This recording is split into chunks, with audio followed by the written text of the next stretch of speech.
Oke, selamat sore para sedulur YouTube saya dimanapun berada.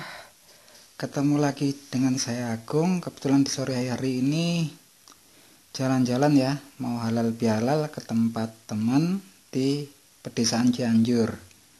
Nah ini kebetulan tadi waktu tempat teman nih, lihat-lihat ke kebunnya, ketemu salah satu tanaman obat ya, tanaman herbal. Kalau termasuk, menurut saya sih termasuk tanaman herbal.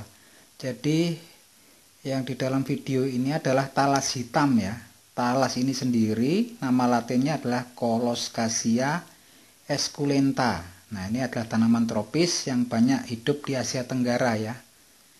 Nah kalau secara umum sih tanaman talas ini orang hanya menggunakan umbinya untuk diolah, padahal sebenarnya daunnya pun bisa dimasak ya.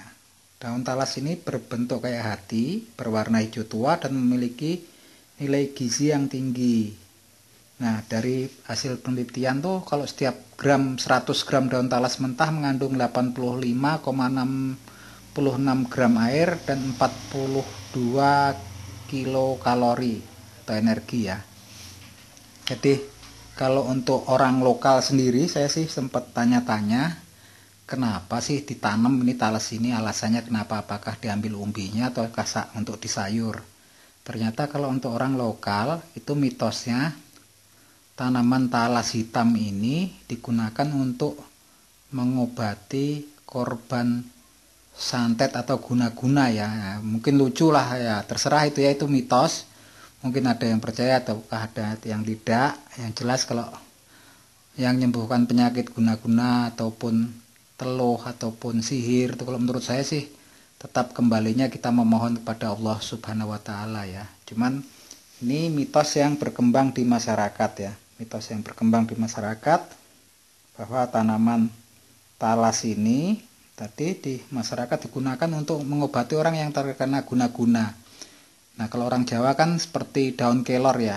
Kalau penggunaannya, kalau yang terkena penyakit sihir ataupun dicurigai terkena guna-guna, yaitu katanya sih dipotongin pakai tangkai daunnya itu, kemudian dipukul-pukulkan ke orangnya. Itu mitosnya ya. Kita bahas sekedar obrolan, nanti mitosnya. Sedangkan kalau berdasarkan penelitian ternyata daun talas nih sama tangkainya itu kandungannya banyak sekali ya. Ada vitamin A, vitamin C, juga daun talas ini juga mengandung fenol, tanin, flavonoid, glikosida, sterol, dan juga triterpenoid. Nah, yang ini semua kandungannya juga mengandung sifat antiinflamasi dan antimikroba. Juga mengandung vitamin B6, tiamin, niacin, dan riboflavin yang memang udah lama dikenal melindungi sistem saraf ya.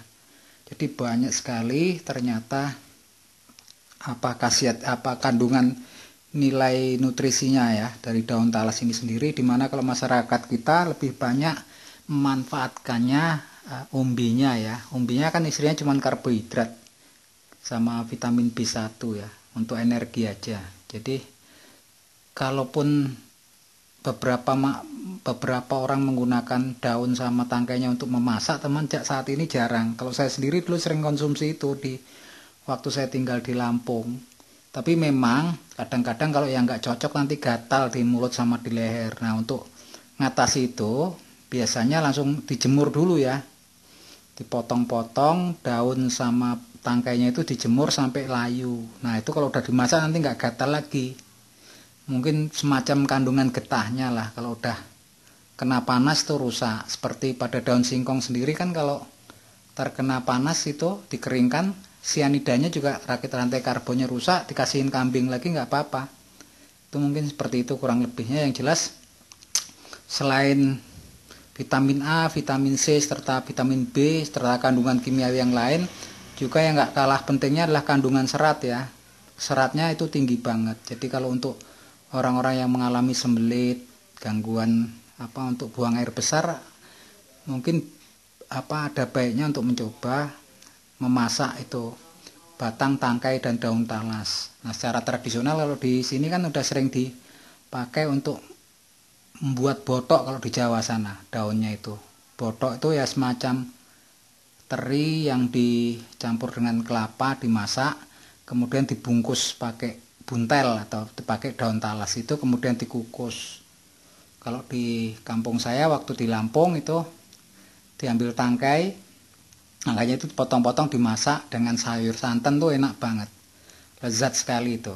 Nah itu kurang lebihnya. Jadi selain enak, ternyata selain juga dimakan umbinya, ternyata daun talas ini bagus untuk kesehatan kita karena kandungan vitaminnya yang sangat tinggi, vitamin A, vitamin B sama C. Vitamin A sendiri kan bisa untuk kesehatan mata, B untuk sistem saraf kita, kemudian vitamin ada juga C untuk meningkatkan imun kita. Jadi komplit sekali ya. Nah ini selain itu juga mitosnya juga saya tanya-tanya dengan masyarakat sekitar. Jadi ini hanya untuk obrolan buat teman-teman yang hobi tanaman ya. Jadi saya bahas di sini, kalau ada mitosnya juga saya ceritain. Kemudian kandungan-kandungan kimiawi secara teori ilmunya, ilmu hasil yang dihasilkan dari penelitian juga saya paparkan. Oke, mungkin segitu aja. Semoga ini nambah pertemanan dan sedulur-sedulur saya dengan para sahabat sehobi tanaman herbal ya. Oke, kalau ada kurangnya saya mohon maaf, dan untuk dukungan dan supportnya mungkin teman-teman bisa subscribe dan like-nya serta loncengnya untuk dapat notifikasi.